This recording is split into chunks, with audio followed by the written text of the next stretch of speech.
আসসালামু আলাইকুম ভিউয়ার্স, জানিয়ে দেব আজকের সর্বশেষ আন্তর্জাতিক সংবাদ। শুরুতেই শিরোনাম, পরে বিস্তারিত। মুসলিম দেশগুলোকে ইসরায়েলের সাথে সম্পর্ক ছিন্ন করতে হবে। এরপর থাকছে ফিলিস্তিনে হত্যা বন্ধ না করলে ইসরায়েলের ধ্বংস অনিবার্য। এদিকে ইসরায়েলে আল জাজিরা বন্ধ করতে চাচ্ছেন নেতানিয়াহু। জানিয়ে দেব রাফাতে হামলার অনুমোদন দিলেন নেতানিয়াহু। সর্বশেষ জানিয়ে দেব নির্বাচনে বিপর্যয়ের কথা স্বীকার করলেন এরদোগান। শুনছিলেন সংবাদ শিরোনাম, এবারে বিস্তারিত। তার আগে আজকের সংবাদ সম্বন্ধে আপনার কি মন্তব্য কমেন্টে জানিয়ে দিন এবং আমাদের ভিডিওটিতে একটি লাইক এবং চ্যানেলটি সাবস্ক্রাইব করে পরবর্তী আপডেট পাওয়ার জন্য আমাদের সাথেই থাকুন। মুসলিম দেশগুলোকে ইসরায়েলের সাথে সম্পর্ক ছিন্ন করতে হবে। ইরানের প্রেসিডেন্ট সাইয়দ ইব্রাহিম রাইসি বলেছেন, ফিলিস্তিনের জনগণের বিরুদ্ধে অপরাধযোগ্য বন্ধ করার জন্য ইসরায়েলকে বাধ্য করতে মুসলিম দেশগুলোর উচিত তেল আবিবের সঙ্গে সব ধরনের রাজনৈতিক ও অর্থনৈতিক সম্পর্ক ছিন্ন করা। তুরস্কের প্রেসিডেন্ট রজব তাইপ এরদোগানের সাথে টেলিফোন আলাপে রাইসি একথা বলেন। তিনি বলেন, মার্কিন প্রশাসন ইসরায়েলকে ব্যাপক আর্থিক ও সামরিক সহায়তা দেয়া অব্যাহত রেখেছে। এ অবস্থায় গাজায় অপরাধ বন্ধ করতে ইহুদিবাদীদের বাধ্য করার সবচেয়ে কার্যকর উপায় হল তেল আবিবের সাথে সমস্ত রাজনৈতিক ও অর্থনৈতিক সম্পর্ক ছিন্ন করা। প্রেসিডেন্ট রাইসি বলেন, জাতিসংঘ নিরাপত্তা পরিষদে যুদ্ধবিরতির প্রস্তাব পাশ হওয়া সত্ত্বেও অবরুদ্ধ গাজা উপত্যকার মানুষ ইসরায়েলের অপরাধের জন্য ভয়ঙ্করভাবে ভুগছে। ইসরায়েল কোনো প্রস্তাব, আইন এবং আন্তর্জাতিক চুক্তি মেনে চলে না। তারা এ পর্যন্ত 400-র বেশি আন্তর্জাতিক বিবৃতি ও প্রস্তাব লঙ্ঘন করেছে। এগুলো ইসরায়েলের আগ্রাসী এবং মানবাধিকার বিরোধী চরিত্রের সুস্পষ্ট প্রকাশ। ইরানের প্রেসিডেন্ট ফিলিস্তিনের ইসরায়েলের গণহত্যা বন্ধে সিদ্ধান্তমূলক ব্যবস্থা নিতে মুসলিম রাষ্ট্রপ্রধানের প্রতি আহ্বান জানান সূত্র পার্স টুডে। ফিলিস্তিনে হত্যা বন্ধ না করলে ইসরায়েলের ধ্বংস অনিবার্য। বাংলাদেশ খেলাফত মজলিসের ভারপ্রাপ্ত মহাসচিব মাওলানা জালালউদ্দিন আহমেদ বলেছেন, জাতিসংঘের নিরাপত্তা পরিষদে গাজায় যুদ্ধবিরতির প্রস্তাব পাশ হলেও এখনো অনবরত ইসরায়েলের সন্ত্রাসী বাহিনী ফিলিস্তিনের বিভিন্ন স্থানে এমনকি ত্রাণের লাইনে ও হাসপাতালে হামলা করে অসংখ্য নারী ও শিশু আহত ও নিহত করছে। আজ আমরা ইফতার করতে পারলেও ফিলিস্তিনের জনগণ ও রমজানের ঠিকমতো ইফতার ও সেহরি করতে পারছে না। ইসরায়েলি ফিলিস্তিনের জনগণের উপর অমানবিক ও লোমহর্ষক অত্যাচার করেই যাচ্ছে। জাতিসংঘ এই বিষয়ে কার্যকর কোনো পদক্ষেপ নিতে পারছে না। ইসরায়েলের সন্ত্রাসী কার্যক্রমের বিরুদ্ধে মুসলিম উম্মাহকে ঐক্যবদ্ধ ভূমি নিতে হবে এবং ফিলিস্তিনের নারী, শিশু ও সাধারণ মানুষকে রক্ষায় এগিয়ে আসতে হবে।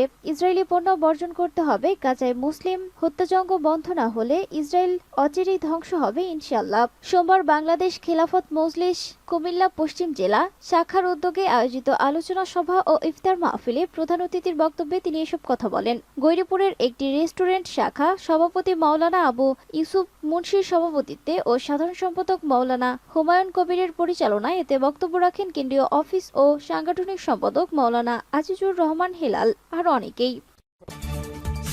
ইসরায়েলে আল জাজিরা বন্ধ করতে চাচ্ছেন নেতানিয়াহু।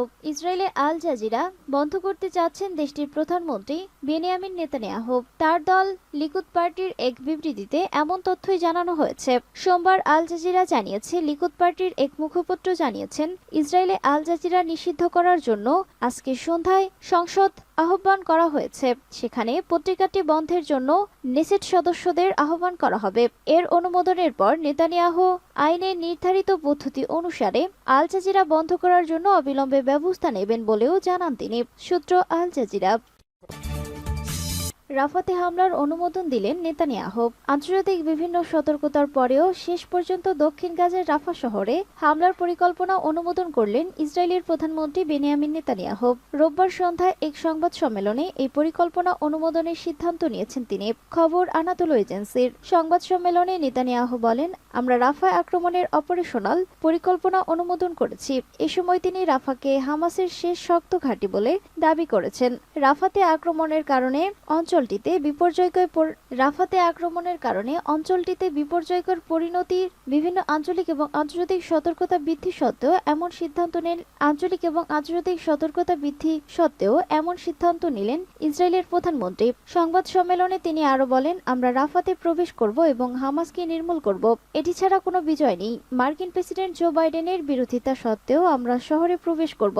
তবে ইসরায়েল সরকার রাফা আক্রমণ করার আগে সেখানকার বাসিন্দাদের সরিয়ে নেয়ার জন্য কাজ করছে বলেও জানান তিনি।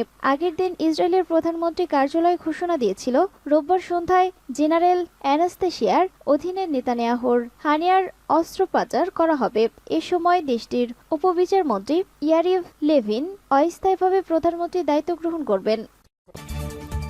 নির্বাচনে বিপর্যয়ের কথা স্বীকার করলেন এরদোগান। নেতৃত্বাধীন জাস্টিন অ্যান্ড ডেভেলপমেন্ট বা একে পার্টি স্থানীয় নির্বাচনে কাঙ্ক্ষিত ফলাফল অর্জন করতে পারেননি বলে স্বীকার করেছেন তুরস্কের প্রেসিডেন্ট রজব তাইপ এরদোগান। তিনি বলেন, বিষয়টি নিয়ে তারা আত্মসমালোচনা করবেন এবং ভুল ত্রুটিগুলোর সমাধান করবেন। তিনি বলেন, ৩১ মার্চ আমাদের জন্য শেষ নয়, বরং একটি টার্নিং পয়েন্ট। তুর্কি জাতি ৩১ মার্চের এই পৌরসভা নির্বাচনে ব্লাড বক্স ব্যবহার করে রাজনীতিবিদদের কাছে তাদের বার্তা পৌঁছে দিয়েছে।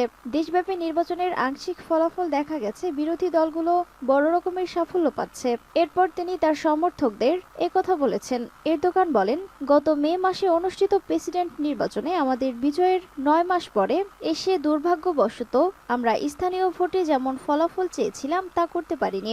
অথচ একে পার্টি এবং পিপলস অ্যালায়েন্স হিসেবে আমরা এই নির্বাচনী প্রতিযোগিতার জন্য আগের নির্বাচনের মতো নিবিড়